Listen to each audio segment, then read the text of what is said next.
Hello students, welcome back to my channel. So आज हम करने वाले हैं 4.1 का सेकंड वीडियो।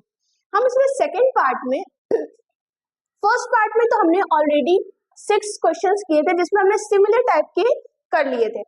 अब हम सेकंड टाइप का क्वेश्चन करेंगे जिसमें हमें क्या मिल रहा है कि हम सेकंड टाइप का फॉर्मूला यूज कर रहे हैं।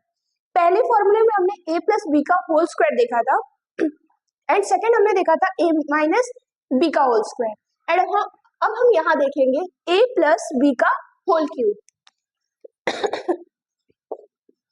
तो फॉर्मूला है इसका a प्लस बी का whole cube is equal to a cube plus 3a square b plus 3b square a plus b cube.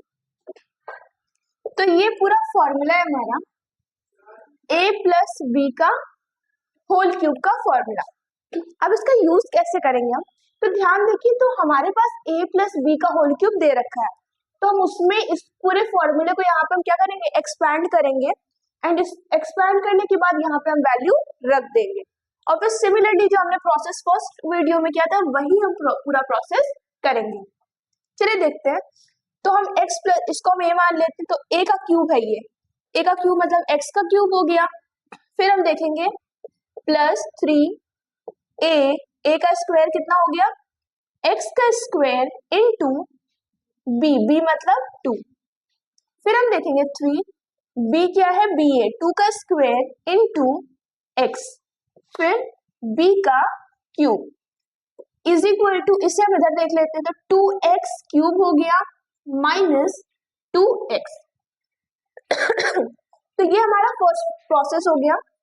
Second क्या करेंगे, हमने जो वैल्यूज की थी उन्हें हम पहले क्या करेंगे, पूरा काउंट कर लेते हैं। ये x क्यूब ही रहेगा प्लस 6x स्क्वायर प्लस ये 2 2 4 हो जाएगा, 4 3 12x प्लस 2 का क्यूब क्या होता है, 2 का क्यूब का मतलब समझ लीजिए, 2 का क्यूब मतलब 2 इंटू 2 इंटू 2, तो 2 2 4 4 2 8, तो 8 हो गया is equal to 2x cube minus 2x।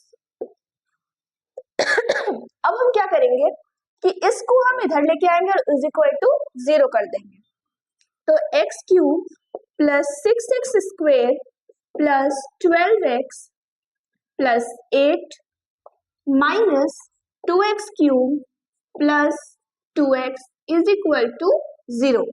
अब ध्यान दीजिए, तो माइनस 2x क्यूब में से अगर एक x क्यूब हटा देंगे तो कितना हो जाएगा, x क्यूब हो गया। तो हमने ये x क्यूब हटा लिया। अब स्क्वायर देखें तो स्क्वायर एक ही है, तो 6x स्क्वायर हो गया।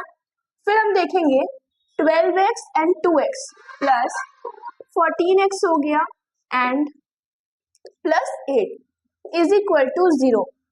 तो हमें एक चीज ध्यान रखनी है कि हमें द्विघात समीकरण बनाना है। क्या बनाना है, द्विघात समीकरण। तो यहाँ पे तो ये थ्राइस बन गया, हमें तो बनाना था ट्वाइस, तो थ्राइस हो जा रहा है। जब हमारा क्यूब बन जा रहा है तो देखो थ्राइस अलग चीज है, क्यूब और क्यूब अलग चीज है, ठीक है। तो जब हमारे यहाँ पे क्यूब हो जा रहा है तो क्या हो गया, इट मीन्स कि ये द्विघात समीकरण नहीं है। तो हम यहाँ पे स्टेटमेंट क्या लिखेंगे, यहाँ हम स्टेटमेंट लिखेंगे कि x की घात 2 नहीं है, अतः यह द्विघात समीकरण नहीं होगा, ठीक। तो इसमें क्या था, इसमें सिर्फ सारा कुछ जो हमने पहले देखा था सिमिलरली वही है, बट सिर्फ अंतर क्या आया है कि यहाँ पे एक फॉर्मूला एक्स्ट्रा लग रहा है, a प्लस बी का होल क्यूब। अब नेक्स्ट क्वेश्चन देखते हैं।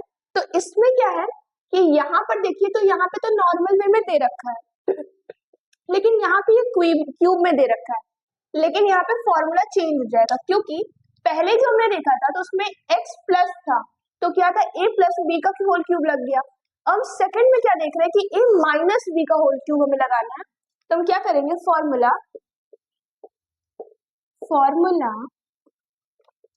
a माइनस बी का होल क्यूब। सिमिलरली बस साइन चेंज हो जाएगा, a cube minus 3a square b plus 3b square a minus b cube. तो ये हमारा a माइनस बी का होल क्यूब का फॉर्मूला हो गया। अब क्या करेंगे हम, इसको तो सिमिलरली यहाँ पे उतार देंगे, X cube minus 4x² minus x plus 1 is equal to, इसको हम a मानेंगे एंड इसको b। तो हमारा एक देखें तो x का क्यूब बन गया माइनस 3 इंटू ए हमारा x का स्क्वायर एंड b है हमारा 2 प्लस 3 इंटू बी क्या है हमारा 2 का स्क्वायर इंटू क्या है x माइनस 2 का क्यूब। सिमिलरली जो हमने अभी क्वेश्चन किया था उसमें हमने क्या किया था, इन सबको फिर कैलकुलेट किया था। सिमिलरली हम यहाँ पे भी करेंगे, x cube minus 4x² minus x plus 1। अब यहाँ कैलकुलेट करेंगे तो एक्स क्यूब 6x² प्लस, अब देखिए 2 2 4 4 3 12x माइनस 8। ये मैंने बताया था कि 2 का क्यूब होगा तो 2 3 बार हम मल्टीप्लाई करेंगे। अब इस पूरे को इधर ले आते हैं तो हमारा क्या हो गया, X cube minus 4x² minus x plus 1 minus X cube plus 6x² minus 12x plus 8 is equal to 0। हमारा प्लस x और माइनस x कैंसिल हो जाएगा। अब हम देखेंगे 4x² एंड 6x² मिलकर 2x² एंड प्लस साइन लग जाएगा क्योंकि ये बड़ा है। उसके बाद minus and minus minus 13x हो जाएगा and plus 9 is equal to 0। तो अब देखिए तो इसमें क्या है कि पहली बात तो इसमें द्विघात समीकरण बना रहा है एंड ये इसका स्टैंडर्ड फॉर्म भी है। तो इसकी क्या लिखेंगे, चूंकि ये घात 2 है अतः यह द्विघात समीकरण होगा। तो अब हम नेक्स्ट क्वेश्चन को देखते हैं। हमारे फर्स्ट में 2 टाइप के क्वेश्चन थे, तो हमने एक स्क्वायर में था और एक क्यूब वाले, तो मैंने दोनों कवर कर लिया यहाँ पे। अब हम देखेंगे नेक्स्ट टाइप का क्वेश्चन, तो वो थोड़ा सा प्रॉब्लम सम्स टाइप के क्वेश्चंस रहेंगे, तो उसे हम देखते हैं। चलिए तो हम देखते हैं, यहाँ दिया है एक आयताकार भूखंड का क्षेत्रफल 528 मीटर स्क्वायर है। क्षेत्र की लंबाई मीटरों में और चौड़ाई के 2 गुने से 1 अधिक है। कौन अधिक है, लंबाई चौड़ाई के 2 गुने से 1 अधिक है। हमें भूखंड की लंबाई तथा चौड़ाई ज्ञात करनी है।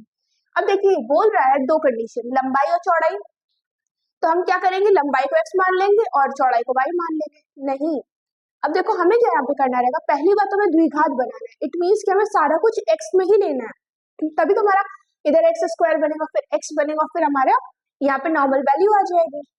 लेकिन यहाँ हम x माने किसको मैम, तो हम इसे मानेंगे, देखो लंबाई चौड़ाई के 2 गुने से 1 अधिक है। इसका मतलब हमें चौड़ाई को x मानना पड़ेगा। ठीक, हम चौड़ाई को x मान लेंगे तभी तो हम लंबाई को 2 गुने के, उस चौड़ाई के 2 गुने के से 1 अधिक करेंगे। चौड़ाई x थी, उसका 2 गुना का 1 अधिक, ये हमारी लंबाई हो गई। अब हम जानते हैं कि इसका क्षेत्रफल क्या होता है, लंबाई गुणे चौड़ाई इज इक्वल टू क्षेत्रफल।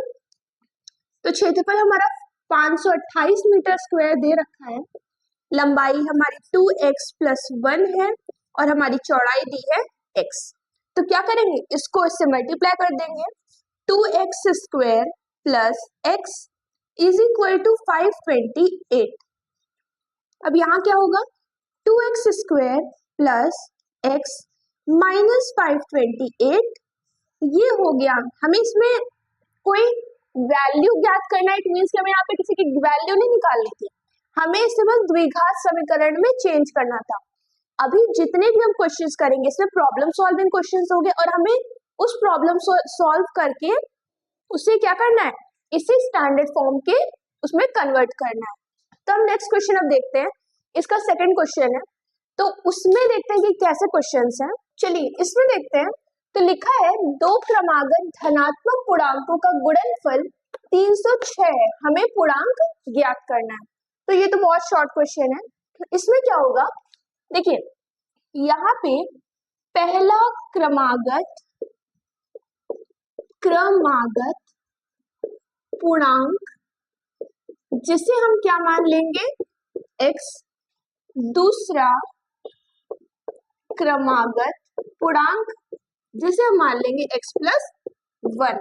अब क्या होगा, बोल रहा है हमें दो क्रमागत पूर्णांकों का गुणनफल 306 है, तो पूर्णांक ज्ञात कीजिए, x प्लस 1 इंटू x, ये पहला है, गुणित दूसरा इज इक्वल टू 306। अब मुझे बताने की तो जरूरत नहीं, यहाँ से आप खुद ही सॉल्व कर लेंगे, बट मैं कर दे रही हूँ। X square plus X is equal to 306, and अब क्या होगा, ये इधर आ जाएगा, X square plus X minus 306 is equal to 0। तो हमने इसे स्टैंडर्ड फॉर्म में कन्वर्ट कर लिया। तो ऐसे ही हमारे 2-3 और क्वेश्चंस है, जिसके बाद ये एक्सरसाइज हमारी कंप्लीट हो जाएगी। आज के लिए इतना ही रखते हैं, नेक्स्ट वीडियो में फिर से मिलेंगे। Thank you.